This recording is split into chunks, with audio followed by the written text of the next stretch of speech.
Hey everybody, it's Jason Blaha here, and today I thought I would chat with you guys a little bit about a question I had the other day of someone saying, hey, how hard should I be pushing my accessory work? And for those who don't know what accessory work are your non-main exercises. It's not primary exercises, it's not your assistance exercises, it's your accessory work. And accessory work is there generally for the purpose of adding either general hypertrophy or hypertrophying you in the places that you need in order to boost your overall performance on various exercises, movement patterns, things like that.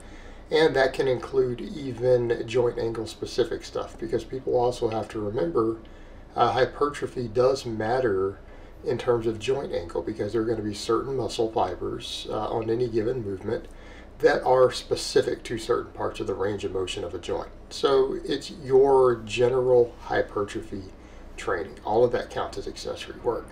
So the question comes up of how hard should we be pushing it? And I get this with my clients a lot, and I tell people usually you want to be pretty close to limit sets. So for me, let's say I do 5 by 10. So that's a pretty standard protocol for me personally for accessory work. And there's a lot of programs that have people do accessory work with really light percentages, right? We see that like the 5-3-1 boring but big. It'll have people do it with really lightweight. They're nowhere near limit sets, they're just dumping volume in. I tend to hold the view that we need to be maximizing hypertrophy on these. And so I would say we would look at it at the same way that a lot of people coming from a bodybuilder mindset has, of just trying to maximize hypertrophy off that work.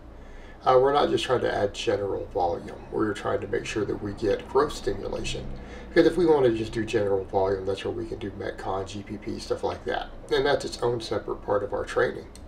And for me personally, and for many of my clients, our training revolves around conjugate type periodization, which means we have max effort, dynamic effort, we have repetition effort, which is like these supplemental lifts, and then obviously GPP, or as many people call it, Metcon. So in the case of our accessory work like this, that would be the repetition method. Well, we want to get pretty close to failure. And I'm not saying you want to take every set to failure, because there can be questionable benefits to actually going to failure in terms of hypertrophy. There can be recovery issues. And again, people lose track of what failure is. It's like when we look at the data, we look at the literature, we know that failure and what they're talking about of getting any possible small benefit is just till you lift to where form breaks down or the bar stops moving, right? That's failure. In other words, it's not your spotter helping you do one more rep. That's no longer failure. That's trying to go beyond failure, or a drop set or anything else. So I personally like to take stuff pretty much starting out minimum. Let's say I'm going to do 5 by 10. I want to be within 1 to 2 reps of failure on the first set, within 1 to 2.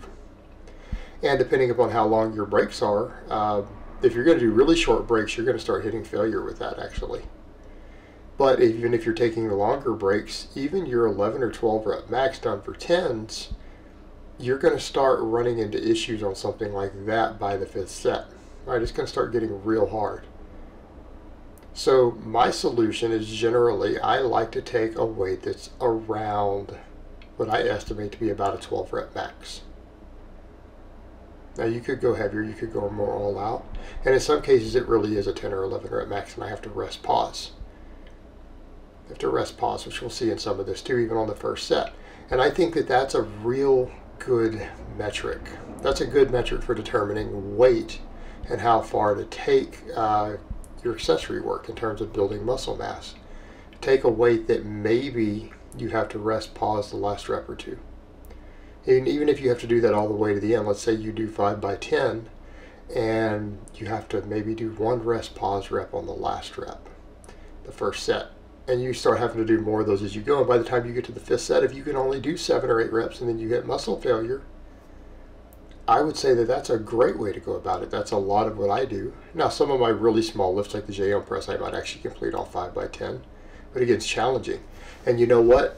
The beauty of doing a bunch of rep work like this on these exercises, we're not as concerned with having the most weight possible in the bar. So if we take slightly shorter breaks and that requires us to reduce weight slightly, it's not a big deal, because you're usually doing heavier work also where you're getting your real tension. The main thing here is that you're trying to induce metabolic fatigue to create general size. So one of the things that we can do with that is to judge it and gauge it based upon how the set is going. In other words, as you get through the set, as it starts to get difficult and you know you might not complete the set, you can do some rest pause reps. Or if you'll notice, like on a lot of the presses here, what you see me doing is some of them are just more touch and go early on. Just start getting the set going. Just get into the flow, start doing the work, and then I'll start pausing near the end. And I'll do the number of pauses at the end based upon how much rest pausing it feels like I'm going to need to do. Gauge it, and as I get near the end, a lot of times I will rest pause the last rep or two. Again, like right there, you saw it had to break. Had to take a break, you know, a second or two, a couple seconds at the bottom, and then press. And so then we're getting the benefit of the dead stop training, but it also is allowing me to recover just briefly so that I can complete the set, so that we can get to that target number of reps. And then maybe on the last set, if you can't complete it, we've reached good fatigue. Because if you've done 4 sets of 10 on an exercise and they've been challenging and you can't complete the last set, that's a lot of training volume. That's a lot of training volume. And if we're only really reaching failure on 1 set, we're not really beating our recovery into the ground. We're not beating our recovery into the ground at that point. Because that's the thing that we have to watch, is that sets taken to failure will beat your recovery up real quickly and it'll limit your volume. And now people from other camps will say, well, that's good because low volume is better. If you reach failure, you've hit everything, but not necessarily. It doesn't mean you've maximized muscle growth, and that's the problem. Again, if we're at the point of where we're adding multiple sets of a secondary exercise for hypertrophy, we are chasing volume at that point. But we need to be thinking in terms of quality volume. Because like I've said with other stuff, we can get our junk volume. If we just want volume for the sake of volume, our metabolic conditioning will cover that. Metabolic conditioning will cover that. So accessory work, I would much rather see people take stuff real close to failure. Very close to failure. Again, maybe 1 rep in reserve. Or, as you guys have seen me demonstrate with some of that, you could start even with touch and go on some things and then start doing pauses as you get further into it, depending upon the exercise. Obviously, it's going to vary on the exercise. These are all presses being shown here today of different types. And as you start getting near the end, have to rest pause out the last few. But there's always a balancing act to be had. And what I would say with a lot of this, depending upon what your training modalities look like, and I tend to promote people who are advanced enough to need a bunch of accessory work, you're probably going to be hopefully doing a conjugate type system, right? And in that case, you do need this stuff to get some real fatiguing volume. Because we're not getting that from the max effort work, obviously. We're just training to maxes. Our dynamic effort work does create a lot of fatigue, but everything is moving fast, so it is a different form of fatigue. So we're trying to make sure that we do get a different form of training stimulus here. And a bunch of maximal sets isn't necessarily going to give us what we want. It might improve our work capacity, but we're not making the most out of these sets in terms of hypertrophy. So I would say that's the direction you need to think of it as. If we're going to add all these sets of these other exercises to grow, we need to be thinking in terms of maximum growth potential from every set. So they need to be close to limit sets. You need to be close to limit sets. In worst case, you can take slightly longer breaks. Or if we take shorter breaks, that's fine. The first set or two will be easy. You can bring the breaks in shorter. But you also have the option of rest pausing to complete the sets. And as you notice in my case with the 5x10, because the breaks can be reasonably short sometimes, you always have the option of rest pausing near the end and bailing on the final set. Not really a big deal. Because again, 4 quality sets, and then we have a set where you hit failure on rep 7 of the 5th set. Doesn't matter that we've had to terminate that one short and we've lost some volume there. We've now reached full fatigue because we've had 4 quality sets first.